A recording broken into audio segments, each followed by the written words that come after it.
కారణము లేదు. నాకిప్పుడు ఏ కారణము లేదు మాధవ. ఇంతటి మహావిధ్వంసాన్ని నేను స్వీకరించేందుకు వద్దు మాధవ. విధ్వంసమే నవనిర్మాణానికి కారణం పార్థ. మొక్కకున్న ఒక శాఖను ఖండిస్తే 2 శాఖలు ఉద్భవిస్తాయి.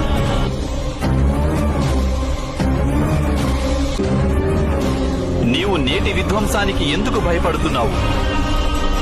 రేపు మళ్లీ నవనిర్మాణం జరిగి తీరుతుందన్న సత్యాన్ని నీవెరుగవా?